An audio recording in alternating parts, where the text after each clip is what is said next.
La Corte de Constitucionalidad frena el presupuesto 2026 y activa un escenario de tensión política y fiscal. El gobierno seguirá con el gasto de 2025 y promete muchas reformas, mientras los sectores privado e industrial respaldan esa suspensión. Desde este 1 de enero entra en vigor el impuesto del 1% a las remesas desde Estados Unidos. La economía resistirá el impacto, pero miles de familias podrían sentirse con un golpe directo en su propio bolsillo. Fuego irrumpe en Gerona. Una casa de 2 niveles arde en la zona 1, pero los bomberos evitan que las llamas arrasen con viviendas cercanas. Miles de guatemaltecos dejan la capital para reencontrarse con sus familias en sus lugares de origen y recibir el nuevo año en pueblos y distintos sitios turísticos. China rodea a Taiwán con fuego real, declara ejercicios exitosos, mientras su presidente refuerza el mensaje de reunificación en medio de una advertencia militar. Y despedimos el 2025 con los acontecimientos que sacudieron al mundo, redefinieron el poder global y marcaron a toda América Latina.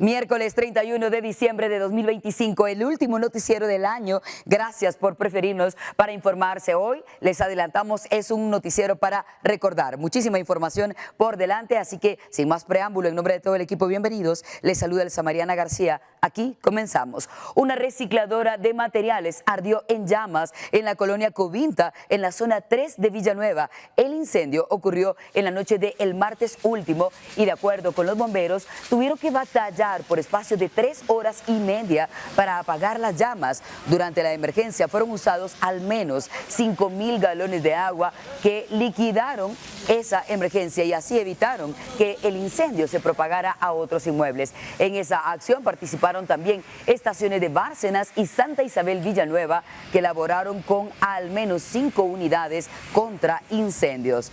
Vaya emergencia. Otro incendio arrasó con una casa de 2 niveles en el barrio Gerona, en la zona 1 de la capital guatemalteca. Las llamas afectaron una buena parte del inmueble, mientras los socorristas trabajaron para evitar que el fuego siguiera ese paso devastador hasta otras casas vecinas. Como medio preventivo, el área fue resguardada y no se reportaron personas heridas, afortunadamente. Las causas del incendio aún no han sido establecidas. Elementos del Cuerpo de Bomberos Municipales hemos sido enviados a la 17 Avenida y 18 Calle en el emblemático barrio Gerona, en la zona 1 de la ciudad capital, donde una vivienda ubicada en este sector ha prendido fuego. Sus habitantes han sido evacuados por parte de nuestros elementos y han sido puestos a salvo, mientras nuestros elementos han logrado llegar. Y más alertas relacionadas con el fuego. Esta mañana un incendio consumió el 3er nivel de una casa en la colonia Amparo 2, zona 7 de la capital del país. El fuego consumió varios muebles dentro de una habitación. De acuerdo con el propietario de ese inmueble, las pérdidas fueron estimadas en 150.000 quetzales. Para sofocar el incendio, las autoridades debieron utilizar más de 1.200 galones de agua y participaron unos 20 bomberos de distintas compañías debido a la alta emergencia. Un hombre de 53 años murió aparentemente ebrio en plena vía pública, así como lo escuchan. El sujeto fue localizado sin vida en el asentamiento Línea Férrea en la zona 12 de Villanueva. Según fuentes oficiales, se estima que la causa del fallecimiento pudo haberse debido a un paro cardíaco, pero también pudo haber sido por consecuencia de hipotermia y posible intoxicación alcohólica. El cuerpo del hombre mostraba en ese momento total tranquilidad, es decir, no había señales de violencia. En el lugar, las autoridades se hicieron cargo de la escena para continuar con las investigaciones. 2 guardias de seguridad privada fueron detenidos por las autoridades en un operativo policíaco porque no portaban ningún documento que respaldara el uso de armas de fuego. Las capturas de estos hombres ocurrieron en la avenida El Cementerio, en el barrio El Gallito, zona 3 de la capital del país. Los 2 agentes privados viajaban en una motocicleta cuando se les hizo el alto en un operativo instalado por la policía contra las extorsiones. Mario N., de 28 años, y Marvin N., de 26, están hoy detenidos y sus armas 9 milímetros están en manos de las autoridades. Un motorista perdió la vida y fue localizado durante la madrugada al lado de su motocicleta. Esto ocurrió en el kilómetro 31 de la ruta a San Lucas, Antigua Guatemala. De acuerdo con el informe proporcionado por los bomberos de San Bartolomé, Milpas Altas, este accidente pudo ser ocasionado por un vehículo que después de chocar contra el motorista se dio a la fuga, dejando al hombre a pocos metros de la motocicleta de bajo cilindraje. En el resumen de accidentes viales publicado por Provial destacan algunos choques. Pongan atención a lo siguiente. Entre ellos, el choque entre 2 tráilers la noche de ayer en el kilómetro 38 de la ruta al Pacífico en Palín, Escuintla. La colisión entre los 2 vehículos pesados ocurrió en el carril que da vía al sur de norte, del sur a norte, debo decir, en el sentido de la capital, por lo que durante varias horas el tránsito, como pueden ver, fue complicado. La emergencia únicamente dejó daños materiales. Además, durante la madrugada ocurrió 2 accidentes, por lo menos también en la ruta interamericana hacia occidente a la altura de Misco. Uno de estos percances fue protagonizado por un camión a la altura del kilómetro 19. Por fortuna no se reportaron heridos. 1,5 kilómetros más adelante, en el kilómetro 20.5 para ser específicos, también de la ruta interamericana hacia el occidente, un tráiler también se salió de la carretera y quedó, como pueden ver, a un costado del carril derecho. Las emergencias generaron un tráfico inusual en esas horas. 2 motocicletas chocaron contra 2 autos en el kilómetro 58 de la ruta al Atlántico en Sanarate, El Progreso. Del accidente resultaron 3 motoristas heridos que fueron trasladados al hospital de Guastatoya. 2 de los heridos se estrellaron contra una camioneta que era conducida por una mujer llamada Alison Moscoso Cruz, Eric Gustavo Caal, de 20 años, y Mariela Hoc Caal, de 23, sufrieron heridas leves también en ese accidente. El otro motorista herido fue identificado como Carlos Sebastián López, de 21 años, y fue a chocar contra un pick-up. El accidente ocurrió a eso de las 9 de la mañana, según reportes oficiales, y las causas están bajo investigación.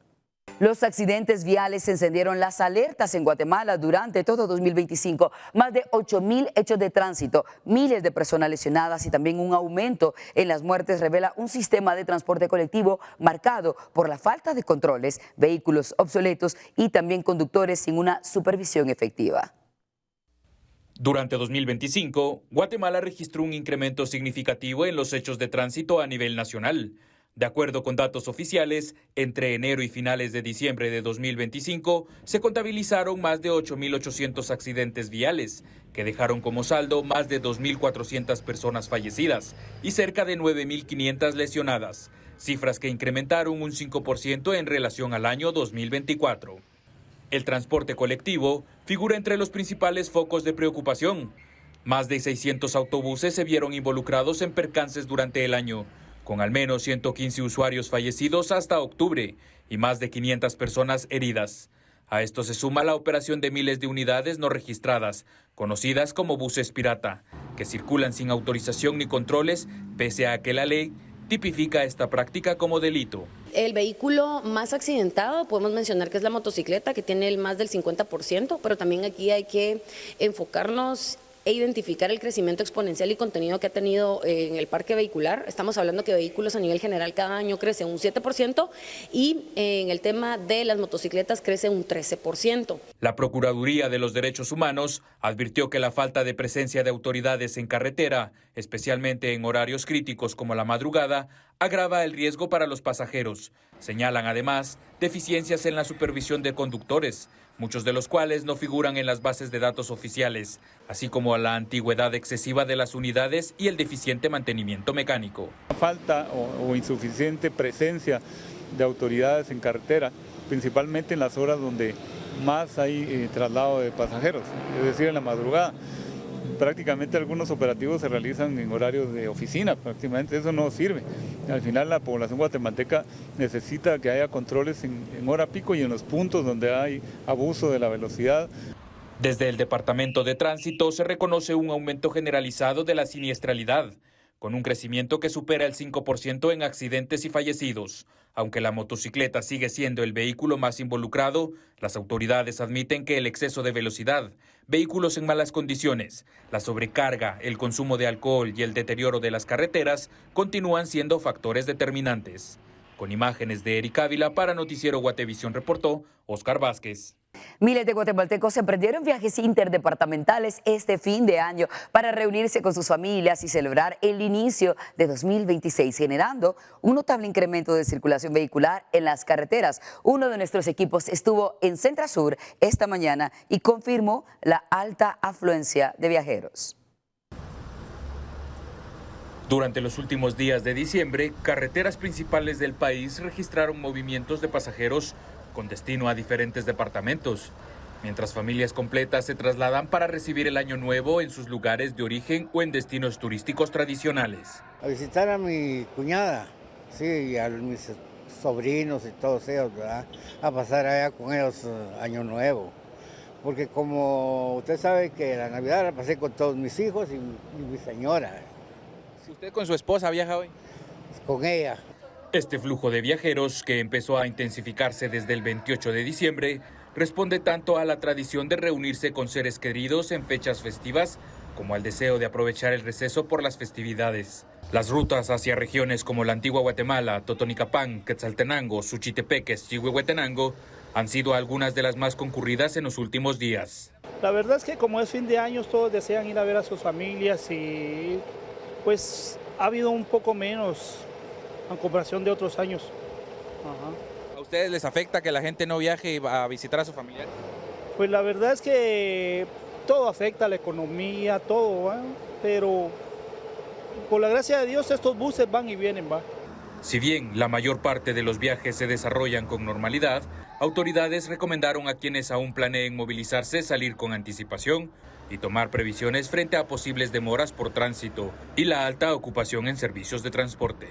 Con imágenes de José Sánchez y Ania Juárez, para Noticiero Guatevisión reportó Oscar Vázquez.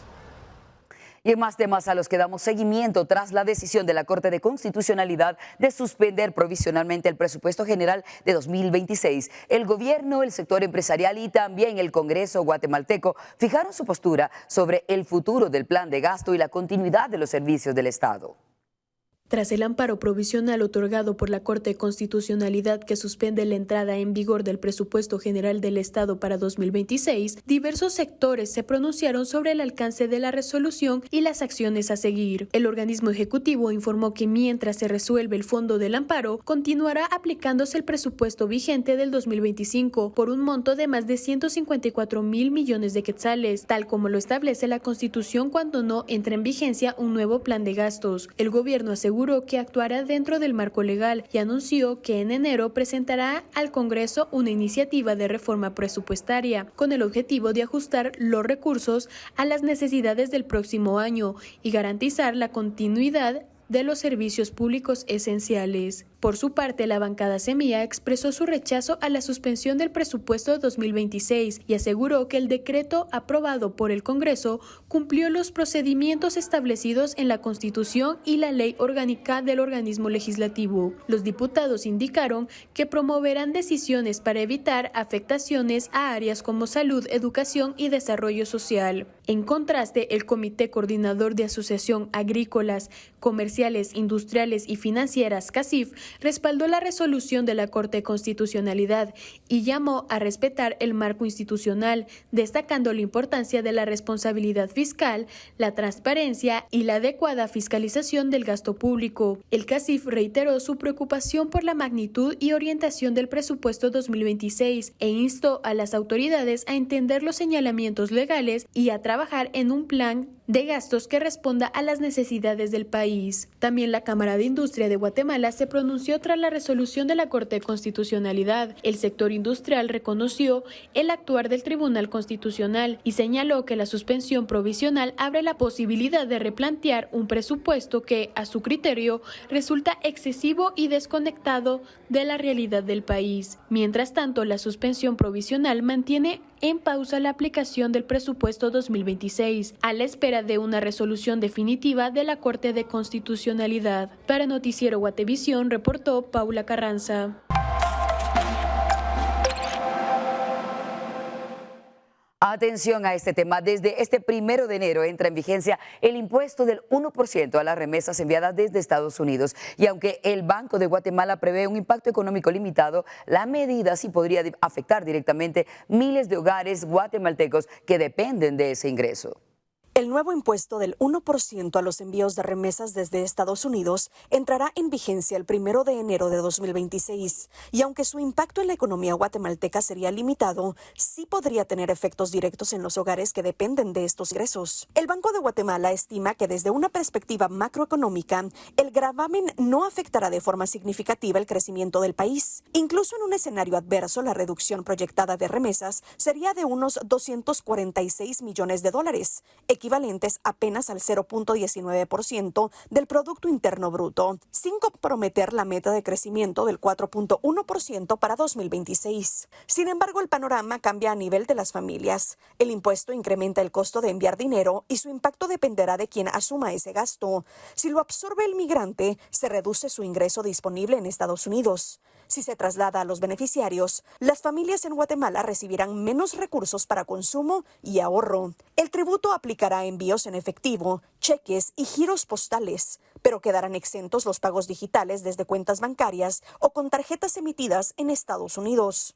La ley establece que el impuesto debe ser cubierto por el remitente. Organizaciones de migrantes aseguran que en la mayoría de los casos serán los guatemaltecos en Estados Unidos quienes asuman el costo adicional, estimado entre $4 y $5 por envío mensual para no afectar a sus familias. Aunque las remesas cerrarán 2025 en niveles récord, las autoridades advierten que el impacto humano de esta medida es real, especialmente para los hogares más vulnerables, y recomiendan dar seguimiento cercano a su evolución. Para Noticiero Guatevisión, Paula Osaeta.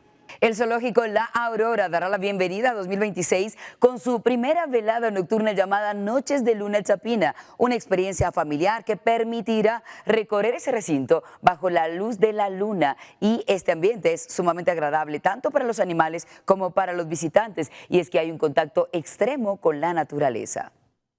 El Zoológico La Aurora anunció la realización de su primera velada nocturna Noches de Luna, una actividad especial que dará la bienvenida al año 2026, con una experiencia diferente para toda la familia. El evento se llevará a cabo el 1 de enero de 2026, en horario extendido, y permitirá a los visitantes recorrer el zoológico bajo la luz de la luna en un ambiente tranquilo y respetuoso con el bienestar de los animales. Es un recorrido nocturno que pueden hacer con toda la familia, con todos los amigos. No es un recorrido guiado, sino que todos toman como la ruta que quisieran tomar, y vamos a tener varias actividades dentro del parque para que puedan disfrutar en familia. Vamos a tener una actividad con realidad aumentada que se llama Explora Zoo. Al ingresar al parque van a poder tener todas las instrucciones para que ustedes busquen y que puedan encontrar esta actividad. También vamos a tener un show en el Teatro Animalia. Vamos a tener una proyección en la Plaza Cívica, un taller en la pérgola de osos, en donde van a poder armar su propio animal, y muchas actividades más que pueden venir a disfrutar en familia. Durante la velada, el público podrá observar diversas especies en un contexto distinto al diurno, como parte de una experiencia que busca promover la convivencia familiar y la educación ambiental. Como recomendación, el zoológico sugiere asistir abrigados y llevar linternas con papel celofán rojo para no alterar a los animales. Los horarios son de 6 de la tarde a 10 de la noche. Todas las actividades que realiza el zoológico son con el objetivo de recaudar fondos para los proyectos de conservación y para todo el trabajo que se hace aquí. Con esta actividad, el Zoológico La Aurora abrirá el 2026 con una propuesta que combina naturaleza, educación y entretenimiento responsable. Para Noticiero Guatevisión, reportó Paula Carranza.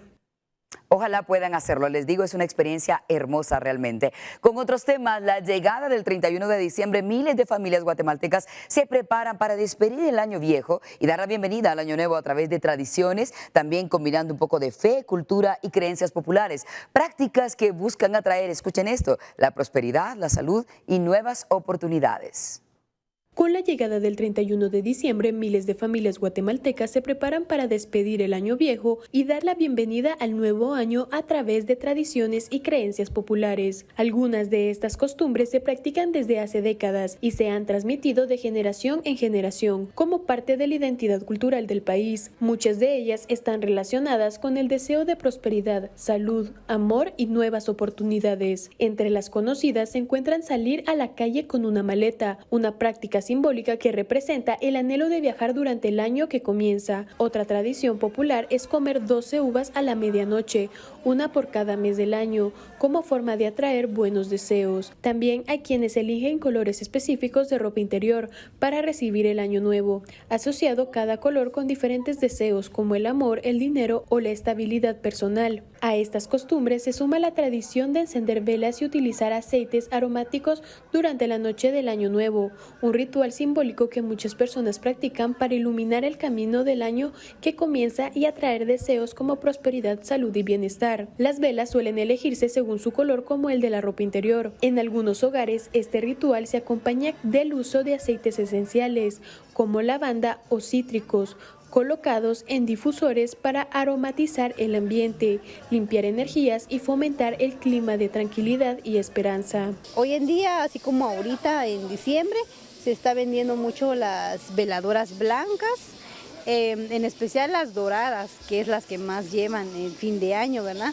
El dorado lo llevan mucho, como le dicen, para la suerte, le dicen.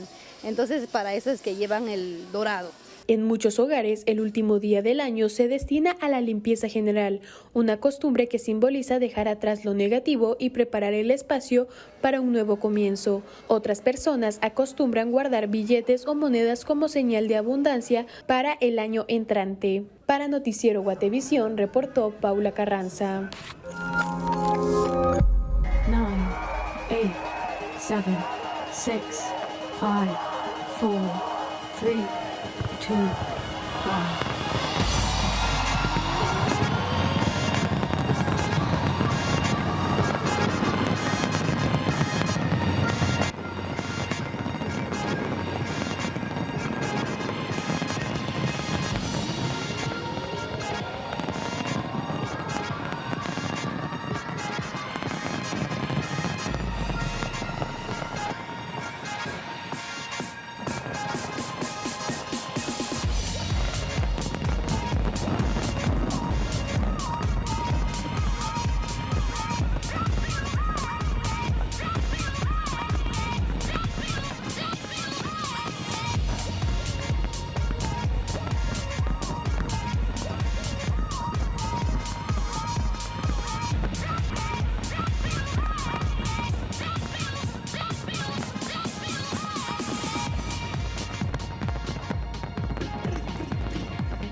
Ya es año nuevo para los australianos. Con los primeros días de enero, debemos decir, llega también una antigua tradición en Guatemala, las cabañuelas, un método popular que busca predecir el clima de todo el año. Para conseguirlo, se observa el comportamiento del tiempo al inicio del mes.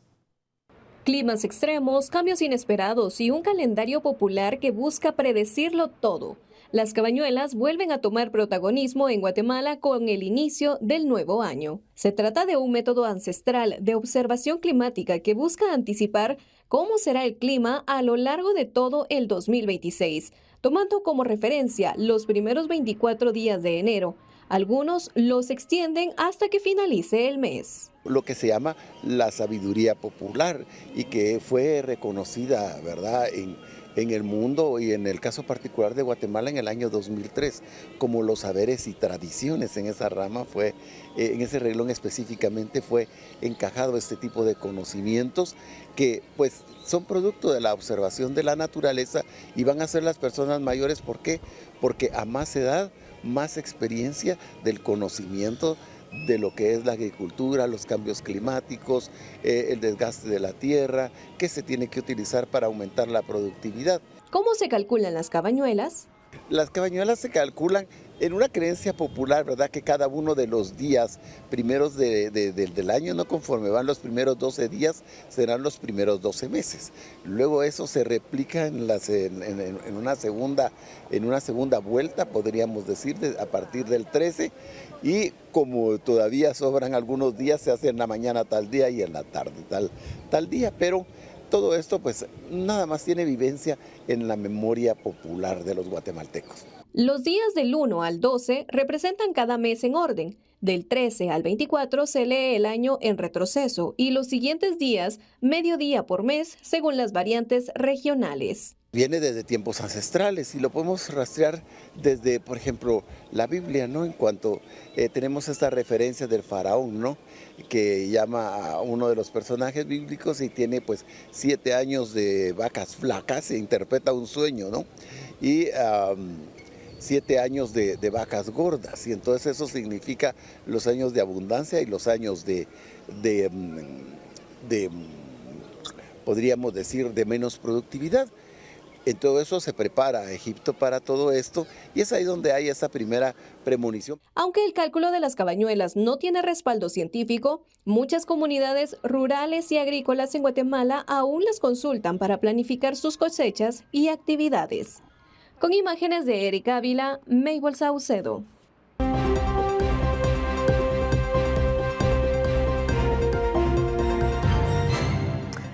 Revisemos los temas del mundo. China anunció que completó los ejercicios militares alrededor de Taiwán y advirtió que seguirá entrenándose para frenar el separatismo. Mientras tanto, su presidente sigue hablando de reunificación. China anunció el miércoles haber completado con éxito los ejercicios militares con fuego real alrededor de Taiwán. Un portavoz militar aseguró además que las tropas continuarán entrenándose para frustrar resueltamente los intentos de los separatistas de la independencia de Taiwán y la intervención externa. En este contexto, el presidente Xi Jinping se refirió a la reunificación de la patria durante un mensaje a la nación para el fin de año. Los pueblos de ambos lados del estrecho de Taiwán comparten un vínculo de sangre y parentesco. La reunificación de nuestra patria, una tendencia de los tiempos, es imparable. Entre lunes y martes, China lanzó misiles y desplegó decenas de aviones de combate, navíos de la Armada y embarcaciones de sus guardacostas para rodear este territorio de gobierno democrático, que Pekín reclama como propio. Según el gobierno chino, los ejercicios tenían como objetivo simular un bloqueo de los principales puertos taiwaneses y asaltos a objetivos marítimos de la isla. Taipei ha calificado los 2 días de maniobras como altamente provocadores y temerarios, además de defender que no lograron imponer un cerco a su territorio. Aunque cuenta con escasos reconocimientos diplomáticos oficiales, la isla dispone de gobierno, ejército y moneda propios, y cuenta con Estados Unidos como su principal proveedor de seguridad. Y vamos ahora hasta Perú, en donde un choque frontal entre 2 trenes turísticos, estos rumbo a Machu Picchu, dejó al menos un muerto y 40 heridos. El servicio fue suspendido mientras continúan las investigaciones de este nuevo accidente. Al menos una persona murió y otras 40 resultaron heridas el martes en un choque frontal de 2 trenes turísticos en la ruta a Machu Picchu, en el sureste de Perú, informaron las autoridades. El accidente ocurrió hacia las 13:20 locales en la ruta ferroviaria de una sola vía que conecta la localidad de Ollantaytambo con Machu Picchu, en la región andina de Cusco. Un tren de la empresa Peru Rail colisionó de frente con otro de la empresa Inca Rail, por razones que aún se desconocen. El fallecido era un maquinista de uno de los 2 trenes, señaló la Fiscalía Provincial de Cusco. De acuerdo con el Ministerio de Salud de Cusco, los lesionados son de diversas nacionalidades y la mayoría sufrió golpes fuertes debido al choque. Decenas de pasajeros que resultaron ilesos fueron evacuados a estaciones cercanas, a la espera de ser llevados a la ciudad de Cusco. A Machu Picchu, ciudad prehispánica inca declarada Patrimonio de la Humanidad por la UNESCO desde 1983, los visitantes llegan por medio de un tren y además deben tomar un autobús que conduce a la famosa ciudadela. El sitio arqueológico principal atractivo turístico de Perú recibe por día unos 4.500 visitantes en promedio. El servicio quedó suspendido hasta nuevo aviso, anunció la empresa concesionaria.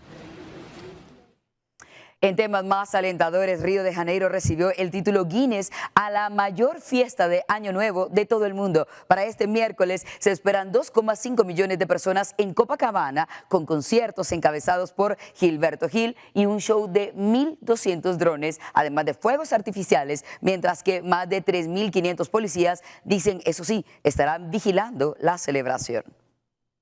Río de Janeiro recibió el martes el título de mayor fiesta de Año Nuevo del mundo del libro Guinness de los Récords, un reconocimiento a su famosa celebración masiva con shows musicales frente al mar. Más de 2,5 millones de personas esperan el miércoles en la playa de Copacabana para festejar la llegada de 2026, según las autoridades de la ciudad brasileña.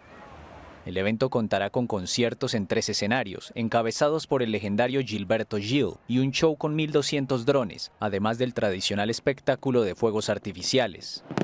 El título atendió el número récord de participantes, la magnitud de la programación artística, la extensión territorial del evento y su relevancia cultural en su última edición, según una nota oficial. Guinness comprobó mediante mediciones con drones la presencia de 2,5 millones de personas en la fiesta del 1 de enero de 2025, una cifra igual a la esperada para este miércoles. Más de 3.500 policías vigilarán la celebración, mientras la ciudad vive un boom turístico sin precedentes pese a una violencia creciente que en octubre dejó más de 120 muertos en la operación policial más letal de la historia de Brasil. Y como les adelantábamos, el arrollador regreso al poder de Donald Trump, el alto al fuego en Gaza, las tensiones entre Israel e Irán y también la guerra en Ucrania, además de la muerte del Papa Francisco, marcaron el año 2025. La crisis climática también agravó los fenómenos meteorológicos en varios continentes. Hagamos ahora un repaso por los temas más importantes del año.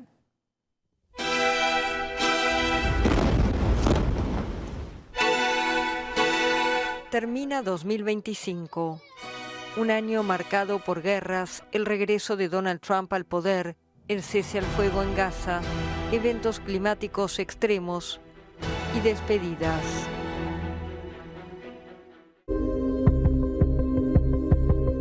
El 20 de enero de 2025, Donald Trump asumió como presidente de Estados Unidos. En su segunda vez en la Casa Blanca, el republicano sacudió el orden mundial. En sus primeros 6 meses firmó 170 decretos, un ritmo sin precedentes en el país.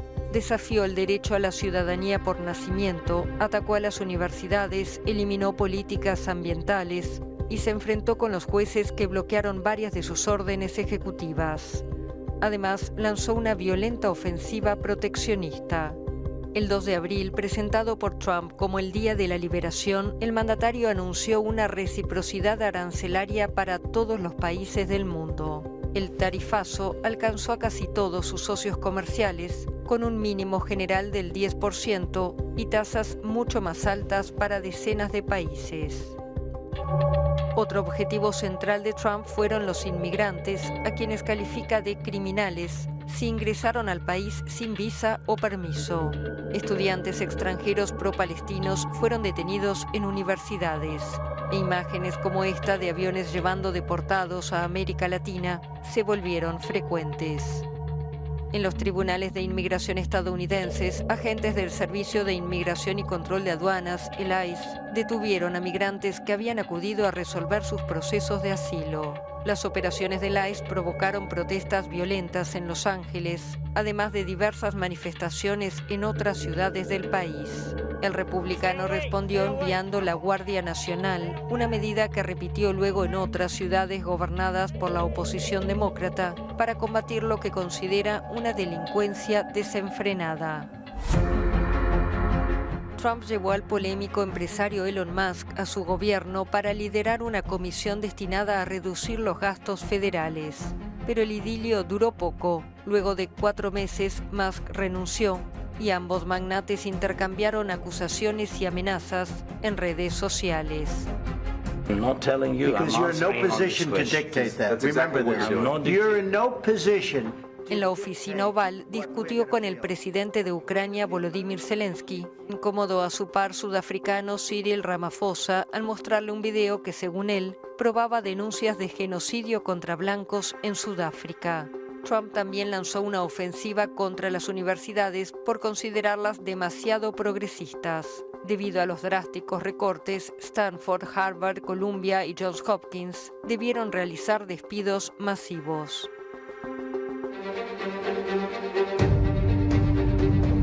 En materia diplomática, Trump prometió acabar con las guerras en el mundo con resultados dispares. Las presiones de Estados Unidos dieron lugar a un alto el fuego entre Israel y Hamás, 2 años después del inicio de la guerra en Gaza.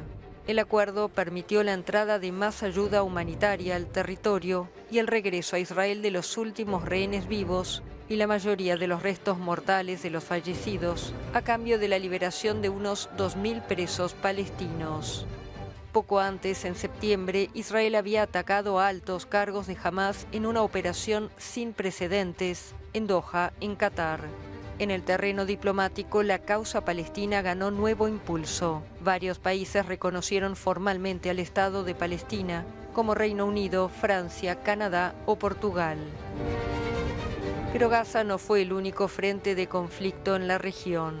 Las tensiones se exacerbaron en junio por ataques israelíes contra instalaciones del programa nuclear iraní, que desencadenaron una guerra de 12 días entre ambos países y bombardeos estadounidenses en Irán.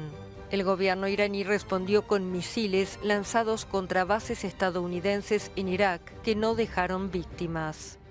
Trump también se reunió con su par ruso Vladimir Putin en Alaska para intentar poner punto final a casi 4 años de guerra en Ucrania. En noviembre presentó un plan de 28 puntos para un cese al fuego. Rusia lo recibió con satisfacción, pero Ucrania lo ve como una capitulación forzosa y las negociaciones continúan. En el frente de batalla, el ejército ruso continuó su lento avance en el este, tras expulsar en marzo a las fuerzas ucranianas de la región fronteriza rusa de Kursk.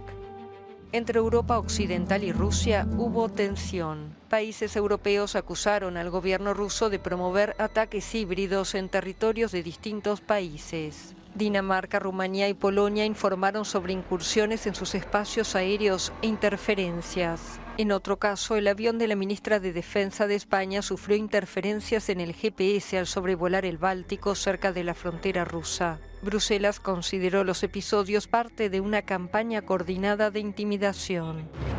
Pero no fueron los únicos conflictos. En Siria, enfrentamientos entre fuerzas drusas y el ejército dejaron más de 1.000 muertos en pocas semanas. Israel bombardeó el sur de Siria diciendo que actuaba para impedir que el régimen sirio perjudicara a la comunidad drusa, una minoría esotérica descendiente del Islam, y para garantizar la desmilitarización del área adyacente a su frontera.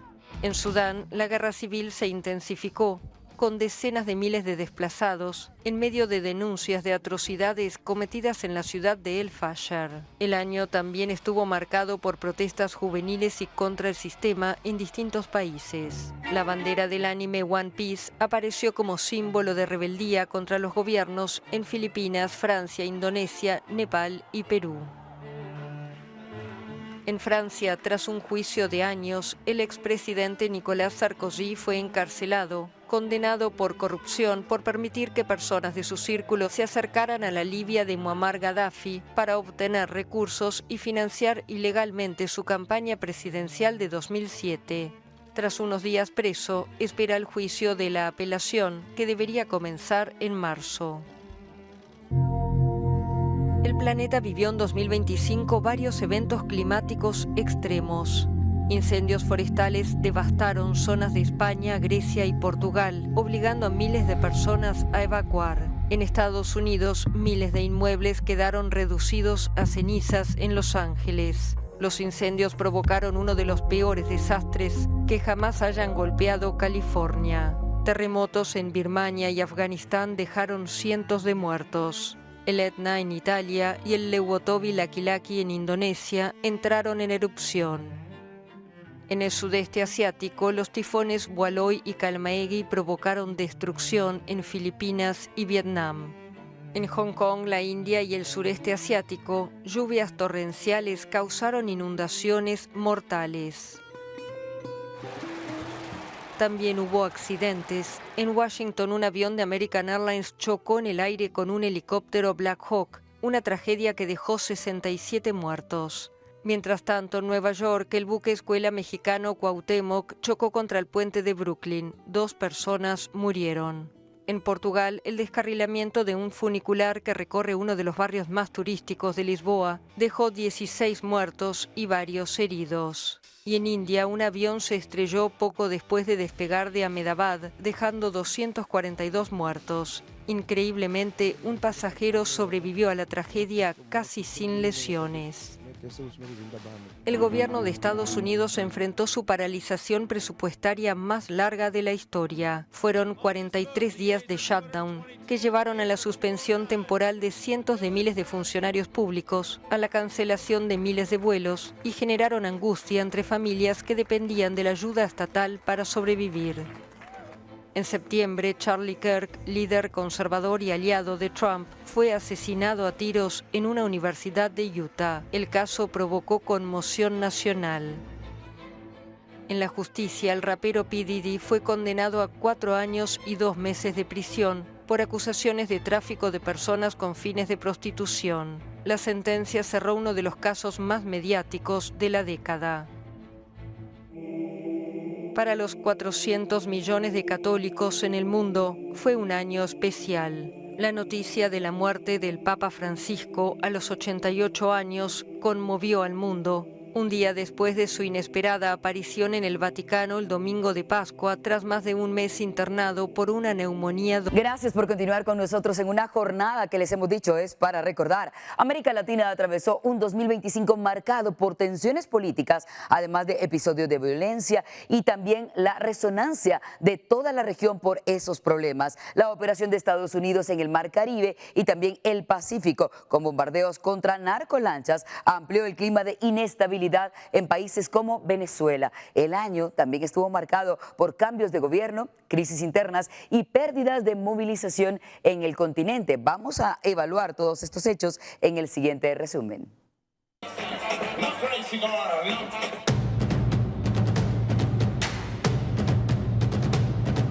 Venezuela volvió a estar en el centro de la atención internacional en 2025. Estados Unidos desplegó una importante presencia militar frente a las costas de América Latina, oficialmente para luchar contra el tráfico de drogas con destino a su país. Las fuerzas estadounidenses realizaron bombardeos contra presuntas narcolanchas, que dejaron decenas de muertos. La campaña agravó las tensiones regionales, especialmente con Venezuela, que la considera un pretexto para derrocar al presidente Nicolás Maduro y apoderarse de las reservas petroleras del país. La patria reclama nuestro mayor esfuerzo y sacrificio. ¡Libertad! ¡Libertad! ¡Libertad! En medio de la tensión, la oposición venezolana vivió un hito histórico. La líder María Corina Machado fue galardonada con el Premio Nobel de la Paz, en reconocimiento a su lucha pacífica por la democracia en el país. El galardón incrementó la presión internacional sobre el gobierno de Maduro y proyectó la figura de la opositora más allá de las fronteras latinoamericanas. En Bolivia, Evo Morales fue oficialmente impedido de disputar las elecciones presidenciales de 2025, tras una decisión judicial que confirmó un límite constitucional después de que gobernara el país 3 veces consecutivas, entre 2006 y 2019. El liberal Rodrigo Paz fue elegido presidente, poniendo fin a 2 décadas de gobiernos de izquierda en el país. El nuevo mandatario lanzó un programa de reducción masiva del gasto para enfrentar la peor crisis económica del país en 4 décadas. ¡Viva la patria, carajo! Votado a favor. Sí. Perú vivió una nueva crisis política. La presidenta Dina Boluarte fue destituida por el Congreso en un proceso relámpago y el diputado José Gerí asumió el cargo, convirtiéndose en el tercer presidente del país en apenas 4 años. Mientras, 2 exmandatarios se sumaron a la larga lista de expresidentes condenados por la justicia. El predecesor de Boluarte, Pedro Castillo, fue sentenciado a 11 años y medio de prisión por rebelión tras su fallido intento de disolver el Parlamento en diciembre de 2022. Un día antes, Martín Vizcarra, que gobernó de 2018 a 2020, había sido condenado a 14 años de prisión, acusado de aceptar sobornos mientras se desempeñaba como gobernador de la región Moquegua. En Brasil, quien terminó tras las rejas fue Jair Bolsonaro. El expresidente fue condenado a 27 años de prisión por el Supremo Tribunal Federal, acusado de intento de golpe de Estado. La histórica sentencia lo convirtió en el primer exjefe de Estado brasileño condenado por delitos contra el orden democrático. Bolsonaro cumplió prisión domiciliaria en Brasilia hasta que intentó quemar su tobillera electrónica, tras lo cual fue encarcelado en la sede de la Policía Federal. En materia de seguridad, Río de Janeiro fue escenario de la operación policial más letal de la historia del país. Un operativo que tenía como objetivo al Comando Vermelho desencadenó enfrentamientos entre fuerzas de seguridad y criminales en los complejos del Alemão y de La Peña, que dejaron 121 muertos, incluidos 4 agentes policiales. En Argentina, otra condena a una figura histórica, la expresidenta Cristina Kirchner, referente de la oposición peronista, fue sentenciada a 6 años de prisión domiciliaria e inhabilitación política por corrupción. La exmandataria está también acusada, junto a otros 85 exfuncionarios y empresarios, en otro megajuicio por sobornos. En el país sudamericano, el año estuvo marcado por tensiones políticas. En medio de enfrentamientos entre el gobierno de Javier Milei y el Congreso en materia de leyes sociales. También hubo tensiones en el mercado de moneda, aliviadas por un respaldo millonario de parte del Tesoro de Estados Unidos y el apoyo explícito de Donald Trump a Milei. El mandatario también estuvo salpicado por escándalos. La hermana del presidente fue acusada de corrupción en contratos en un presunto esquema de sobornos en la compra de medicamentos. En otro caso, una criptomoneda promovida por Milei generó una investigación por fraude financiero, tráfico de influencias, abuso de autoridad y corrupción. Pero finalmente el presidente consolidó su poder tras vencer en las elecciones legislativas de medio término. En diciembre, el gobierno anunció el regreso de Argentina al mercado internacional de deuda tras más de 7 años, con la emisión de un bono en dólares.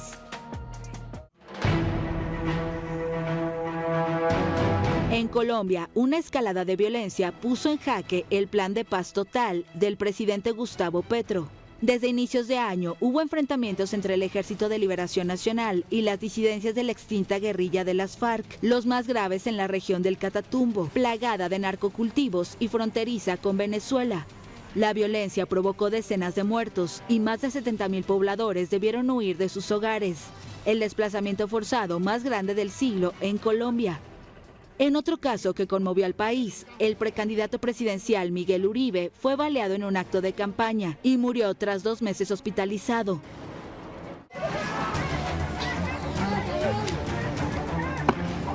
La violencia también se agudizó en Ecuador. El presidente Daniel Noboa fue reelegido. Meses después de su toma de posesión, denunció un intento de asesinato a tiros y luego que habían intentado envenenarlo. El país se vio sacudido por un mes de protestas de indígenas contra la eliminación del subsidio al diésel, que incluyeron el bloqueo de varias vías y militares retenidos. Las protestas dejaron al menos 2 manifestantes muertos y unos 300 heridos entre civiles, militares y policías, según organizaciones de derechos humanos. En las cárceles, violentos choques entre presos dejaron decenas de muertos. El gobierno inauguró un nuevo penal de máxima seguridad y prometió más mano dura. Pero en las urnas, Noboa sufrió una sorpresiva derrota cuando los ecuatorianos rechazaron en un referendo su plan de permitir el regreso de bases militares extranjeras al país y de redactar una nueva constitución. También los chilenos fueron a las urnas, pero para elegir nuevo presidente, tras una campaña marcada por el temor a la delincuencia y el alza de la migración irregular. El candidato de extrema derecha, José Antonio Kast, se impuso en balotaje a la izquierdista Janet Jara. El líder del Partido Republicano, de 59 años, ha prometido expulsar del país a los 337.000 migrantes en condición irregular, en su mayoría venezolanos. Vamos a cerrar de manera física, como vieron ahí ustedes, con obstáculos físicos. En cambio, Uruguay volvió a ser gobernado por la izquierda. Yamandu Orsi asumió el gobierno en representación del Frente Amplio, que recuperó el poder tras la gestión del conservador Luis Lacalle Pou. Durante el año, el país también aprobó una ley que autoriza la eutanasia bajo ciertas condiciones, una norma pionera en América Latina. En Honduras, las elecciones estuvieron rodeadas de incertidumbre. Tras un conteo extremadamente lento, Nasri Asfura, un empresario de la construcción de 67 años, superaba por muy estrecho margen a Salvador Nasralla, pero las autoridades electorales indicaron que el ganador solo será proclamado cuando finalice la revisión de miles de actas con inconsistencias. Las elecciones se vieron sacudidas por el respaldo explícito de Donald Trump a Asfura pocos días antes de los comicios. No fue el único país de América Latina donde Estados Unidos buscó reforzar su presencia. Otro fiel escudero de Trump en la región fue Nayib Bukele.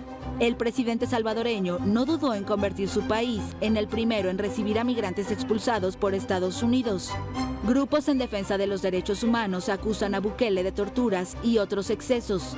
Pero a cambio de recibir migrantes, 200,000 salvadoreños obtuvieron una prórroga temporal para seguir en Estados Unidos y mantener así el importante flujo de remesas.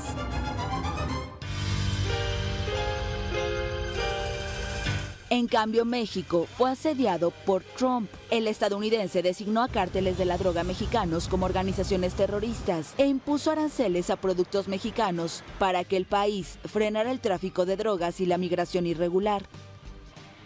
Un hallazgo macabro en el rancho Izaguirre, en el estado de Jalisco, conmocionó al país. Un colectivo encontró restos humanos, más de 1,300 objetos de personas desaparecidas y hornos clandestinos utilizados como crematorios que apuntaban a la presencia de fosas clandestinas.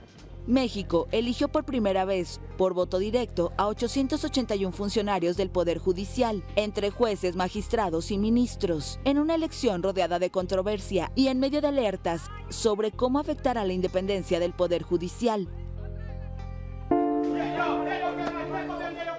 La región también vivió tragedias. El huracán Melissa atravesó el Caribe dejando un rastro de destrucción y muertes.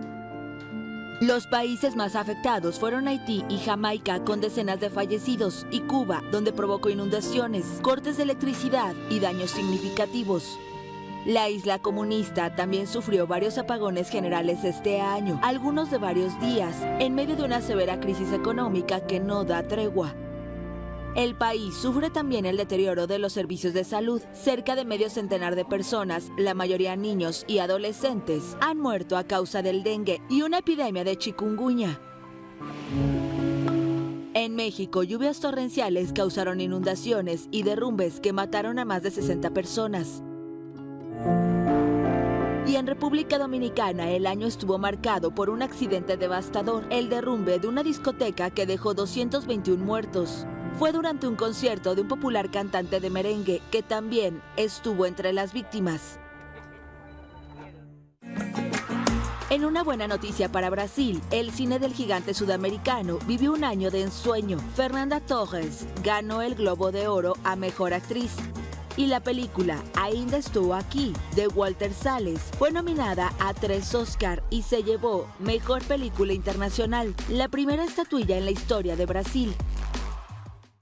Y como dijimos desde el inicio de esta emisión, es un día para recordar. A lo largo de 2025, el cine, la música y la moda, además de la ciencia, lloraron la partida de íconos que marcaron generaciones. A continuación, un resumen de estos hechos. El año 2025 estuvo marcado por grandes pérdidas en el mundo de las artes, la moda y la ciencia. El cine se despidió de actores legendarios como Val Kilmer, Gene Hackman, Robert Redford, Claudia Cardinale y Diane Keaton. También dijo adiós al cineasta David Lynch, creador de clásicos como Twin Peaks o Terciopelo Azul. Y el ex luchador Hulk Hogan, que convirtió su destreza en el ring en una carrera actoral, murió a los 71 años. En diciembre, una noticia sacudió Hollywood.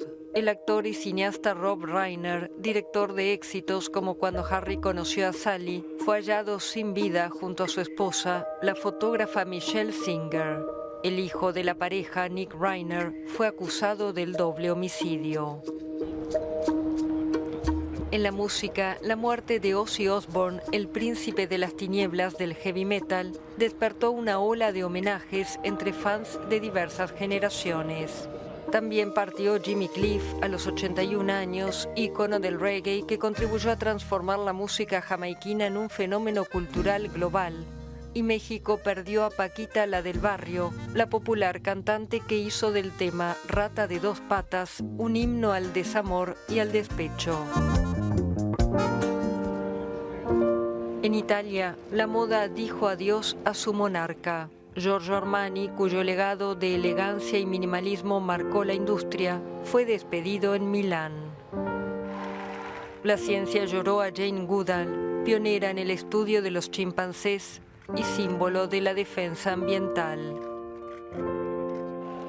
En política, fallecieron Jean-Marie Le Pen, líder histórico de la extrema derecha de Francia, y el influyente ex vicepresidente estadounidense Dick Cheney. En Sudamérica, miles de uruguayos salieron a las calles para darle el último adiós al expresidente José Pepe Mujica, referente de la izquierda latinoamericana, quien murió a los 90 años víctima de un cáncer de esófago. También en América Latina, Perú despidió a su Premio Nobel de Literatura Mario Vargas Llosa a los 89 años. Y Brasil dijo adiós al fotógrafo Sebastião Salgado, considerado un gran testigo de la condición humana y del estado del planeta. Así le damos adiós a estos personajes, pero también al año 2025. Gracias por preferirnos durante todos estos 12 meses para informarse. Les invitamos que en 2026 se mantengan conectados con toda la información veraz y efectiva con nosotros, Noticiero Guatevisión. Les deseamos un feliz año 2026 y les esperamos literalmente el próximo año. Hasta entonces. 8, 7, 6, 5